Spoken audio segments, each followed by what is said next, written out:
President Prabowo of Indonesia.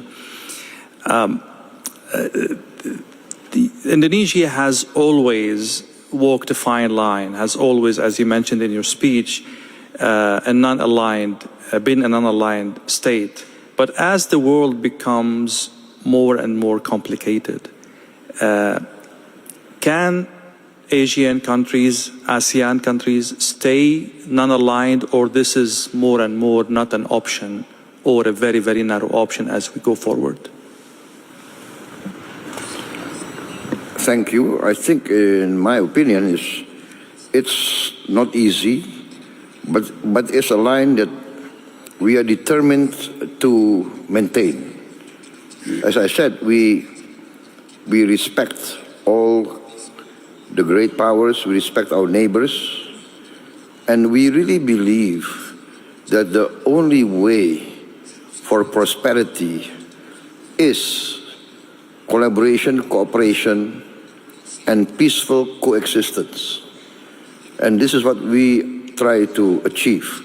So we want to maintain good relations, and we try to convince all parties that the only way forward in this planet is getting smaller. We cannot afford rivalry that is going nowhere. That can only, especially if it goes into confrontation.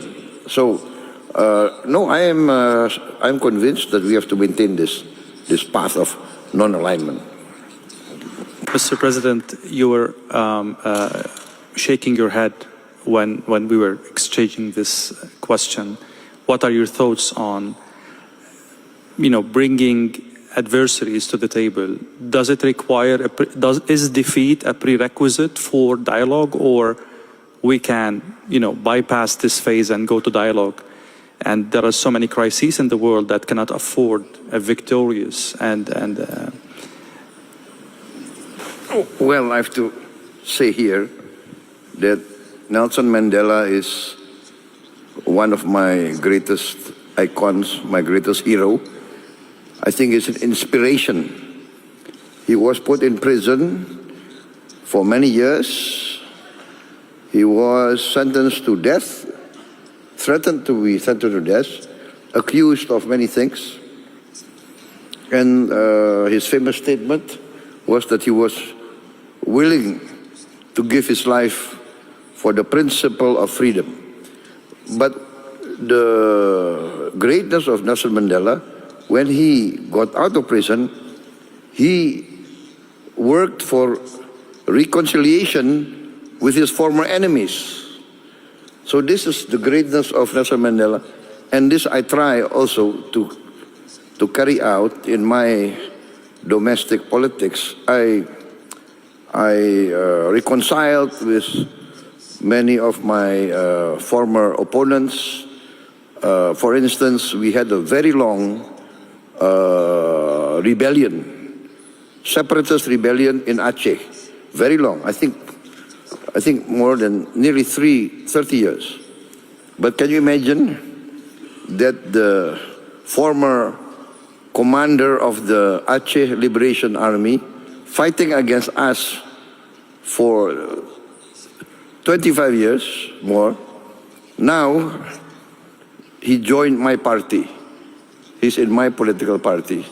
And he's now governor of Aceh, and I'm president of Indonesia. This shows that former enemies can come together. And I think this is the lesson of Nelson Mandela. I want to say I was a former soldier. And as a former soldier, I really know the value of peace and reconciliation. As a former soldier, I always try, now, even before, I always try to negotiate. Better to talk than to kill each other. This is my position. Always talk, always negotiate. Thank you, Mr. President. I would later go back to some aspects of your answer, mainly about the nuclear aspect of what's happening. But I'd like to go back to the other participants.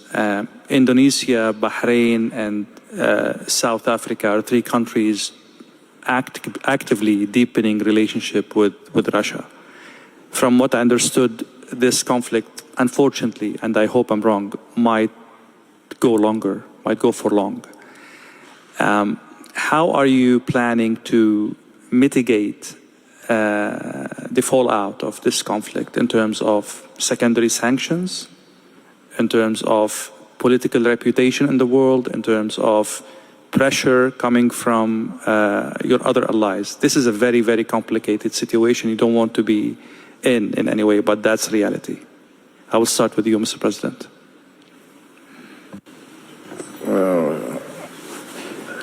I really don't understand actually your question. What secondary sanctions? I'll make it simple. Yeah, for Indonesia, we are very clear that we have always been on the line. In the Ukrainian situation, I think 2 years ago, we proposed immediate ceasefire in place. And I think at that time, the reaction from the Russian side was quite open, was quite positive, in fact. But the reaction from the Western governments, I have to be fair, not all Western governments, but many Western media virulently attacked my proposal. They said that I was proposing the peace of the cemetery. That was what many of these Western journalists accused me of. So we would always propose a peaceful solution. And at that time, I reminded everybody that even in Korea now, North Korea and South Korea, there's a demilitarized zone supervised by the United Nations. The war in Korea is officially not yet over, but there's a peaceful condition. So that was what we proposed, like to save the people of Ukraine on all sides, people of the Russian-speaking areas, just to save them, a secession in place. That was we are far from the place, but we want to promote a peaceful solution. So I don't understand who's going to give sanctions to us. We were talking about friendship a while ago, and the friends of Russia in this panel. I will start from South Africa, and then Bahrain, and then Indonesia. And if China would love to comment on that, the floor is open. Are you surprised that a friend of Russia, Iran, is under attack, and Russia did not step up to help that ally? This is at least one of the narratives in the media. Where is Russia in this conflict? As friends, are you surprised? Okay, my position is this: is the logical position that each country is responsible and will defend its own national interest. So, being friends is being friends, trying to cooperate, trying to help each other. But being friends does not mean that every country must give their national interest to another country's national interest. So it will be the decision of every country to defend and protect its national interest. That is my position.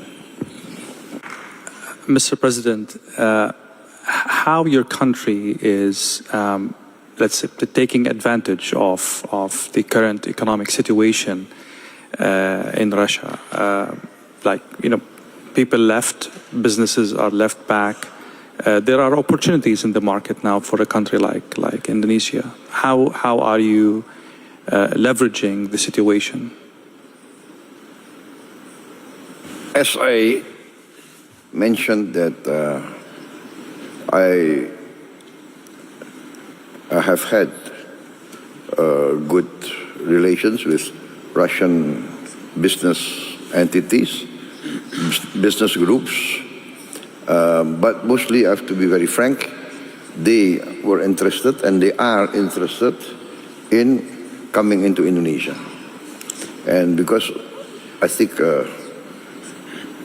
we have a lot of sectors that are still very, let us say, at the ground level, a lot of way to grow. And so basically it's mostly Russian groups that want to come to Indonesia. But before, our groups have joint ventures with Russian groups in commodities trading, oil and gas. So, and now we open our markets for Russian agricultural products. So, I think it's not that we're going to take advantage, but we are going to look for all opportunities. Yeah. Because we have also been given a very heavy dose of tariffs from, everybody knows, right, from the American market. Yeah? So we are forced now to look for new markets, Africa, Latin America, Eurasia. We are just concluded. We are in the process of concluding a free trade agreement with the Eurasian Union. So European Union, of course. So it's a matter of, for us, it's a matter of diversity. But yes, we are confident. We have our strengths. We have our ability, and our relations also with China is very good and very strong. So it's not that we are optimistic, to say the least. Thank you.